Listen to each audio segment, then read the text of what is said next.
This is a story time of why I dropped out of high school on my first day. And when I say my first day, I mean my first day of freshman year. After this, I never went back. So like I said, it was the first day of freshman year and I have extreme anxiety. My anxiety is literally so bad. I literally get anxiety just by waking up in the morning. So I was super anxious for my first day of high school. I literally was running around the school. I could not find my classes. I walked into the wrong classroom several times. It was so embarrassing. But then I finally made it to my first class. I sat down in the front of the classroom. Bad idea. After running around the school and not being able to find my classes and walking into different classes that I wasn't supposed to be in, which was so embarrassing, my stomach was literally in my ass. My stomach was literally bubbling because of my anxiety. I felt so much pressure in my stomach, I needed to let some out. And I thought I could get away with it, a little silent fart. It was silent, but it was not a fart. I shit my pants. Then the teacher says we're gonna go around the classroom and everyone has to stand up and say one thing about ourselves. Starting with me, since I was sitting at the front. Now this is what happened, like for part 2. This is part 2 of why I dropped out of high school my first day of freshman year. So like I said, I just shit myself in class. The teacher says we have to go around the room and everyone has to stand up and say something about themselves. And of course, I had to be sitting in the front of the classroom and I had to go first. So I just told her I didn't feel comfortable standing up and I'd rather sit down, but she said that I had to stand up and everybody has to stand up. So I clearly did not have many options and I decided that I was gonna stand up. And so I stood up and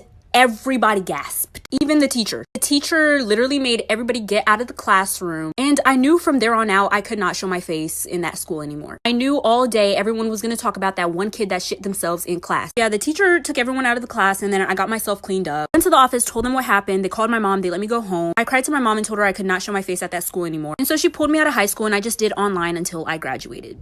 This is going to be a story time of how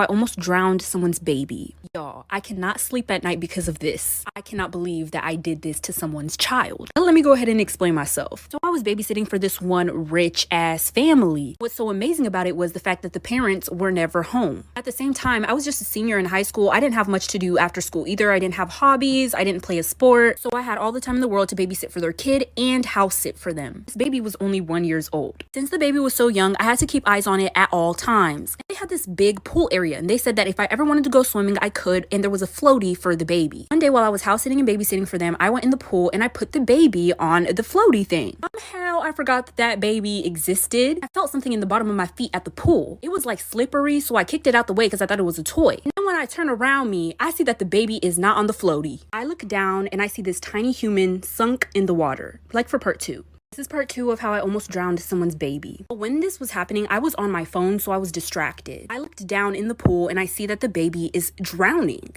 I don't really know how to explain the way that my heart skipped a beat at this exact moment. Like my heart was beating regularly and then all of a sudden it skipped 2 beats at a time. My ass was in my forehead. Immediately dived down into the pool, took out the baby, but the baby was suffocating. Now listen, I never did CPR, but God blessed me with those skills in that very moment. I was able to keep myself calm and did CPR on the baby and was able to get it to breathe again. I did not tell nobody shit about this. I didn't tell the parents. The baby is fine. I really should have told the parents because what if it did cause a health issue? But from what I've seen, the baby's fine. Yeah, I didn't tell them what happened, but I quit babysitting because I felt guilty. They haven't said anything about their baby dysfunctioning, so the baby is fine. Just because of this, I pulled myself out of babysitting and I'll never babysit ever again because I'm clearly not responsible enough.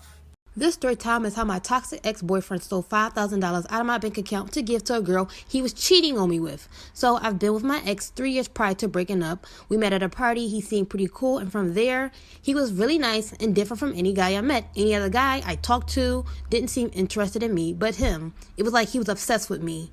He even said that he loved me after 2 weeks of talking. I thought it was cute, but I wasn't trying to get serious so soon. He came off very strict of what he wanted, and one of those things were me. And after 6 months of meeting this great guy, he completely changed. He became physically and emotionally abusive. I even tried to leave at some points of the relationship. One day, he asked if I could spare him some gas money because he needed to pick up his mom's medicine. So I trusted my boyfriend of 3 years and gave him my card to take the money out the ATM. When he came back and gave me my card, he went ghost for 2 days. And of course, I was upset and I blew up his phone, afraid of what happened to him. When I checked my bank statement, it showed that he took out $5,000.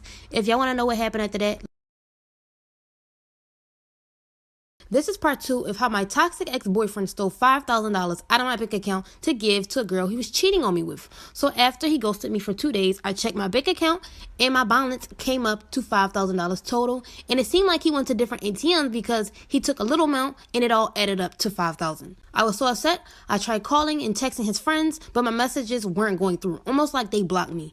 Then I went ahead and called his mom, and luckily she picked up. I asked if she'd seen him, and she said she just saw him today and that she thought we broke up. I was like, he told you we broke up? And she said yes. He even brought his girlfriend Kayla over.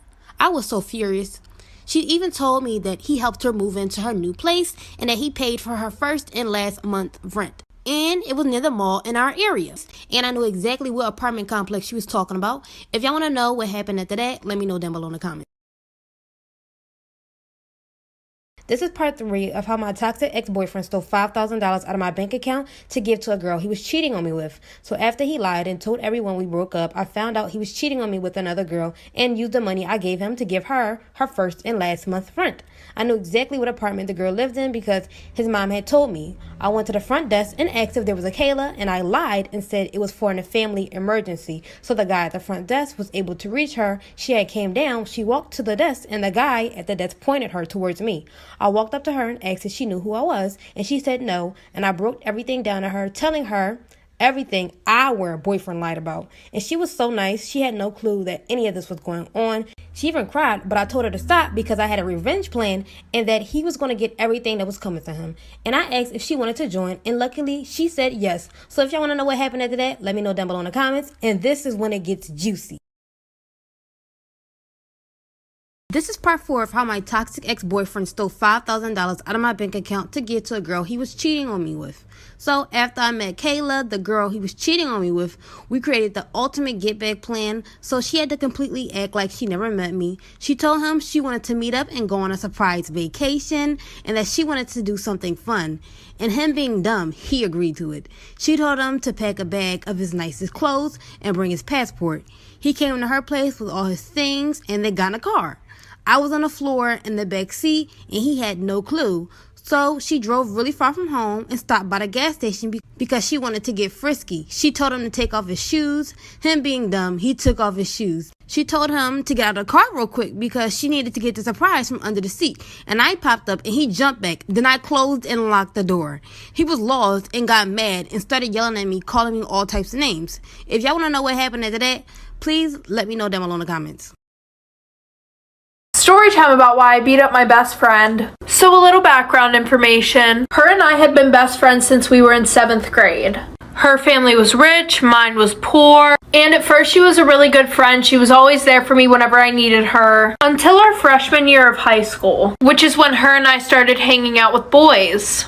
Now my mom was kind of strict. She wouldn't really let me hang out with boys, but her mom was more lenient about her hanging out with boys. Every weekend she would throw a party at her house, and she would throw them in her attic because 1, it was huge, and 2, her parents didn't give a fuck what she did up there. Anyways, she would always offer to do my hair and makeup before the party started, which always made me really excited because I never really put any work into my physical appearance. Well, little did I know, the only reason why she would offer to do my hair and makeup at these parties was so that way she could make me look like shit in front of all the boys. So after that, I taught myself how to do my own makeup and do my own hair, like for part 2.